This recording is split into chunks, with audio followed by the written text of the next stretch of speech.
Primeiro encontro, e já é um encontro romântico. Não tá entendendo nada? Mas vai entender. Galera, eu sou Valéria Guedes, professora do Colégio Mackenzie, Brasília, e começamos hoje uma série de revisões no Macnem. E nosso primeiro encontro não podia ser diferente. Hoje nós começamos com a literatura romântica no século XIX através de análises literárias. Vamos conferir junto?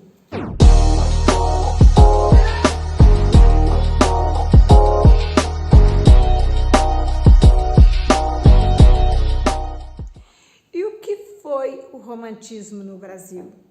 Essa literatura que nos trouxe identidade nacional através da exaltação da natureza, da exaltação da pátria, da idealização do índio. Essa natureza que exaltou o amor de forma extravagante, que encontrou na morte uma válvula de escape para problemas existenciais. Bem, essa literatura fantástica do século XIX só pode ser compreendida através dos textos.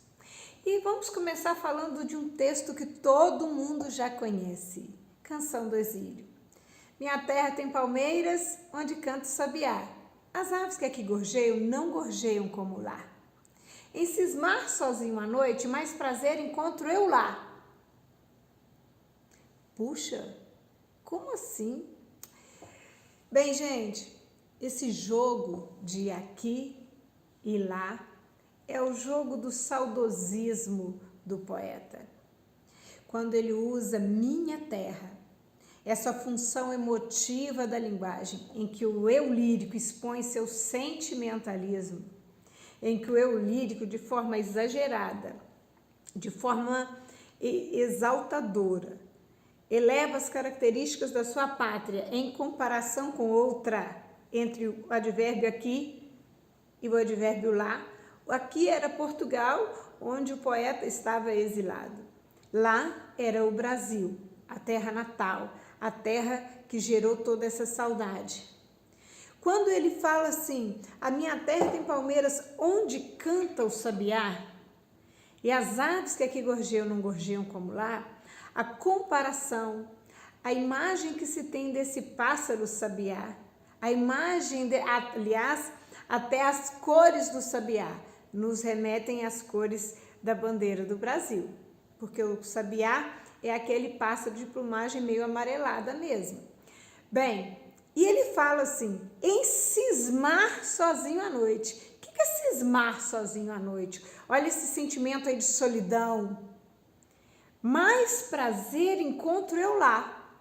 O prazer do eu lírico está no Brasil, na sua terra natal. E ele fala assim, gente, olha, não permita, Deus, que eu morra sem que eu volte para lá, sem que aviste as palmeiras onde canta o sabiá. Não permita, Deus, que eu morra. Vejam só a religiosidade aí nesse poema. Ele faz uma súplica, esse clamor a Deus, que é quem pode resolver a situação dele, de não deixá-lo morrer sem voltar à terra natal. Então não permita, Deus, que eu morra sem que eu volte para lá. Esse sem que eu volte para lá, como se fosse assim, o meu último pedido, a minha maior necessidade é essa. Então a subjetividade, esse sentimentalismo de amor à pátria, isso é bem revelado na primeira geração romântica. Então a gente tem uma cor local através das palmeiras, através do sabiá, a gente tem a exaltação da pátria, a gente tem a religiosidade, o subjetivismo, o sentimentalismo, tudo isso que caracteriza bem o início dessa literatura romântica no século XIX, ok? Pois é, mas não é só isso, né? A gente também tem o índio de uma outra forma na composição dessa identidade nacional. Quem se lembra aí de Iracema, né, gente? Olha, Iracema é a virgem dos lábios de mel, com os cabelos mais longos que o talhe da palmeira e mais negros que a asa da graúna. E o favo do jati não se assemelhava à doçura do paladar, desculpem, a doçura, né, dos lábios de Iracema. Iracema é uma descrição do Bom Selvagem de Rousseau, mas é uma descrição de beleza sem igual para a Índia. Então imaginem só a idealização da figura indígena, não só com Iracema, mas vamos pensar na obra O Guarani. O Guarani tem uma descrição de Peri assim perfeita. Vamos conferir? Olha, diz assim: em pé, no meio do espaço que formava a grande abóbada de árvores, encostado a um velho tronco decepado pelo raio, via-se um índio na flor da idade. Ótimo. Ou seja, um índio jovem, né? E perfeita descrição para ele vem agora, galera, olha só, diz assim: sobre a alvura diáfana do algodão, a sua pele, cor do cobre, olha essa pele, brilhava com reflexos dourados, os cabelos pretos cortados rentes, a tez lisa, olhos grandes com cantos exteriores erguidos para a fonte, pupila negra, móbil, cintilante, a boca forte, mas bem modelada e guarnecida, isso é interessante, de dentes alvos para tudo. O índio, dentes alvos, ao rosto pouco oval, a beleza inculta da graça, da força e da inteligência. E aí o Bom Selvagem, na figura de Peri, na obra O Guarani, é aquele perfeito cavalheiro, né? Nós não temos aqui os cavaleiros da Idade Média, então que nós temos o índio brasileiro representando aí o cavaleiro medieval. E aí você vai pensar junto comigo assim, mas e as características, né? Da gentileza, do caráter incorruptível? É assim que o índio brasileiro é descrito nas obras românticas aí do século XIX. O Guarani é esse. O Guarani é a personagem que salva a amada. No Guarani, Peri é a personagem que abre mão dos seus parentes, né, dos indígenas de sua tribo, em prol do bem daqueles que ele achava justo defender. Então, o Guarani é esse bom selvagem. E aí a gente tem também para pensar aí como o índio brasileiro foi exaltado, foi idealizado. Nós temos também a imagem, né, a visão perfeita de Juca Pirama, que é uma obra que trata de um índio que cuidava do pai, que caçava, que fazia tudo pelo pai cego, pego por uma tribo, né, pelos timbiras, e aí esse índio, ele se vê numa condição de pedir para que soltassem No, porque ele era prisioneiro de uma tribo canibal, para que ele cuidasse do pai. Gente, essa visão extraordinária da gentileza, da filiação carinhosa, zelosa, a ponto de tornar-se vergonha para toda a tribo, porque já pensou um guerreiro, na hora da morte, pedir para soltá-lo. E ele deu a palavra dele que quando o pai morresse, ele voltaria para que o sacrifício fosse terminado. Mas essa visão nos traz a concepção de que o índio brasileiro, na literatura romântica, ele é importantíssimo para compor a identidade nacional. O índio brasileiro é nosso herói romântico, ok? Bem, continuando, nós vamos tratar agora da morte. Mas como assim da morte? Pois é, nós temos uma valorização da infância, uma exaltação da morte como válvula de escape. E qual é o poeta para ilustrar bem isso? Álvares de Azevedo. Então nós vamos ver um pouquinho de Lembrança de Morrer, em que ele diz assim: quando em meu peito rebentar-se a fibra que o espírito enlaça a dor vivente, não derramem por mim nem uma lágrima em pálpebra demente. Opa! Quer dizer que quando no meu peito o coração parar, o que é que ele não quer? Não quer choro, não quer tristeza. Ele fala assim: nem desfolhem na matéria impura a flor do vale que adormece ao vento. Eu não quero que uma nota de alegria se cale por meu triste passamento. Espera aí, no meu enterro, no momento de minha morte, eu não quero lágrimas, não quero tristeza. Também não quero que as flores sejam arrancadas do campo para enfeitarem meu corpo. Não faz sentido para o poeta. Mas por quê? Por que o poeta diz isso? Quem era Álvares de Azevedo? Então, Álvares de Azevedo, ele completa o seu raciocínio de valorização da morte dizendo assim: eu deixo a vida como deixa o tédio. Do deserto poento caminheiro, como as horas de um longo pesadelo que se desfaz ao dobre de um sineiro. Eu deixo a vida como deixo o tédio. Peraí, deixar a vida como deixa o tédio? Isso mesmo. Viver para o poeta era tédio. O poeta sofria de tuberculose. E com isso, o isolamento social da época, a dor, todo o sofrimento, abrir mão, da boemia, abrir mão de tudo que ele gostava de fazer, abrir mão até mesmo da companhia das pessoas que ele amava, porque ele era um doente e a tuberculose era contagiosa, não tinha cura, é contagiosa, né, gente? Mas na época era um contágio sem cura, sem prevenção e etc. E quando ele fala assim: eu deixo a vida como deixo o tédio, do deserto poento caminheiro. Como, olha a comparação, como as horas de um longo pesadelo. Viver para ele é um longo pesadelo. Olha que interessantíssimo isso.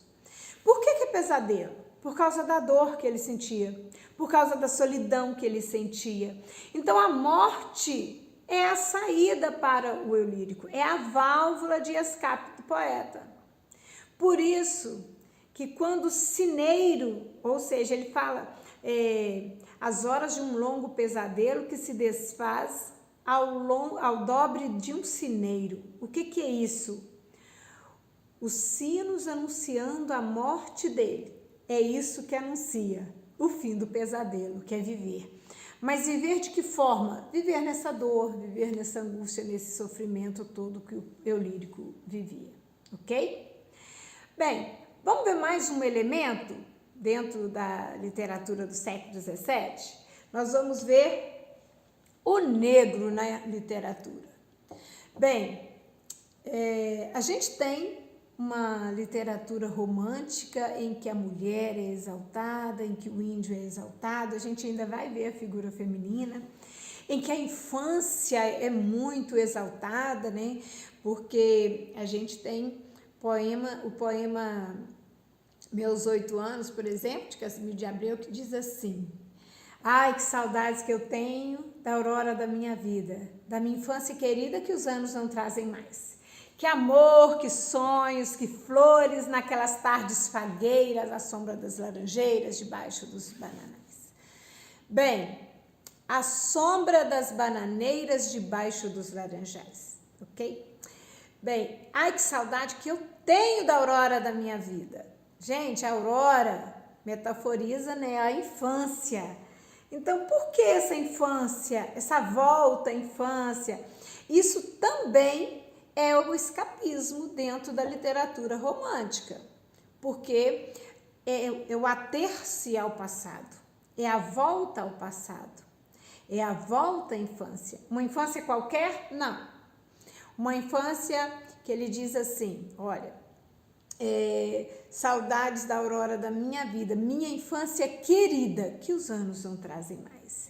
E olha que gostoso quando o lírico diz que amor, que sonhos, que flores, naquelas tardes fagueiras, amor, sonhos, flores, olha a descrição, olha a imagem que o poeta tem da sua infância.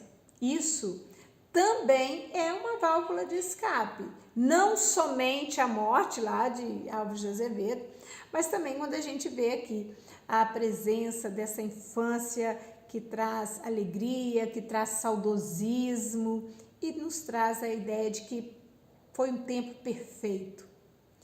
Pois é, mas já Castro Alves, transitando para uma visão realista, o nosso poeta dos escravos, o condoreiro, vamos pensar no condor, o condoreiro que representa essa ave, né, que tem uma visão mais ampla da sociedade, porque tem um voo alto. Esse condoreiro, ele é fantástico, galera. E quando ele traz para nós, assim, essa visão do que foi a escravidão no Brasil, ele traz de uma forma totalmente completa.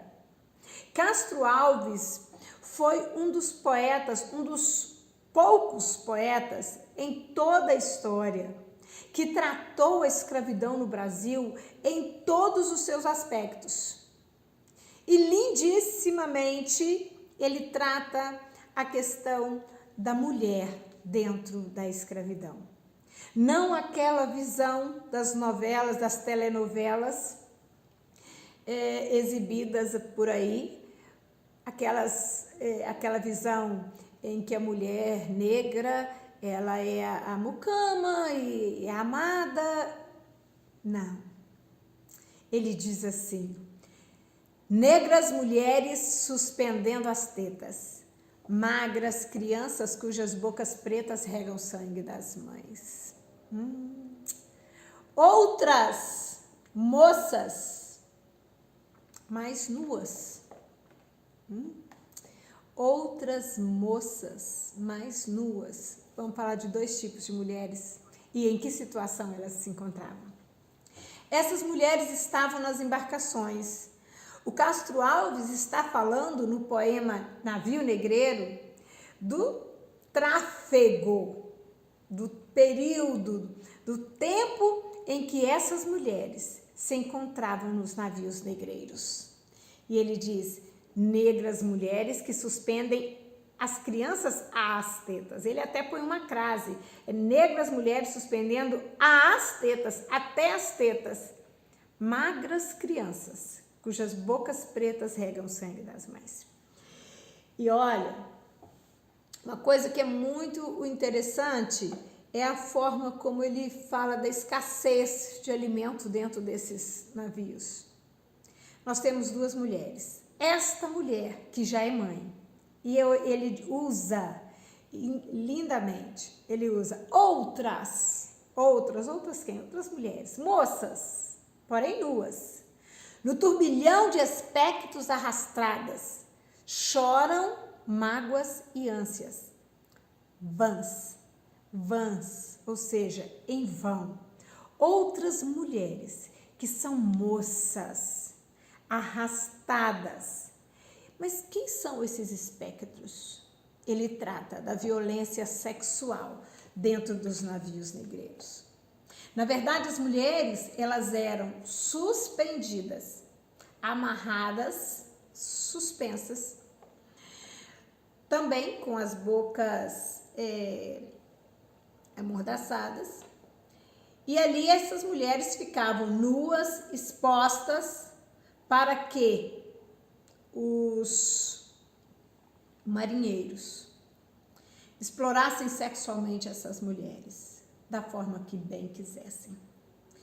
E aí Castro Alves diz assim: Senhor Deus dos desgraçados, dizei-me, Senhor Deus, se é mentira ou se é verdade, tanto horror perante os céus. Peraí, aí também tem religiosidade, mas agora de uma forma em que o poeta grita por socorro, Deus, Senhor Deus dos desgraçados, essa apóstrofe em Senhor Deus dos desgraçados, dizei-me, Senhor Deus, essa apóstrofe que sintaticamente, né, na análise dos termos da oração, nós chamamos de vocativo, mas essa apóstrofe, ela nos traz um apelo, um chamamento para o socorro divino. E é isso mesmo que acontece. Bem, e ele ainda diz assim: ó mar, por que não apaga com a esponja de tuas vagas o teu manto esse borrão? Astros, noites, tempestades, rolai das imensidades, varrei os mares, tufão. Puxa, e a natureza aí? A natureza está aí, galera. A natureza está aí. A natureza agora já não mais cantada como no início do romantismo, lá em A Terra tem Palmeiras, onde canta o sabiá na exaltação da natureza, mas agora a natureza é cúmplice de um processo, de uma realidade. E é por isso que nós já estamos entendendo que quando Castro Alves fala do negro, usando a natureza, usando a imagem divina, tudo isso já é um momento de transição para o realismo. Vejam só, quando ele diz: ó mar, olha o chamamento, por que não apagas com a esponja de tuas vagas o teu manto esse borrão? Astros, noite, tempestades, rolai das imensidades, varrei os mares, tufão. Por que a natureza não se manifesta? Por que a natureza não destrói esse navio, essa dor toda de uma vez, não acaba com isso? Por que a natureza assiste a isso e permite que tudo isso aconteça? É assim que Castro Alves chama atenção para a realidade da escravidão brasileira. E aí a gente viu a natureza, a gente viu o índio e a gente viu o negro. Bem, nós vimos a morte. Nós veremos no próximo encontro um paralelo entre a mulher no romantismo e a mulher no realismo e naturalismo. Nosso próximo encontro é sobre a figura feminina no século XIX. Combinado, galera? Um prazer imenso estar com vocês e dividir esse tempo aqui de literatura. Grande beijo no coração!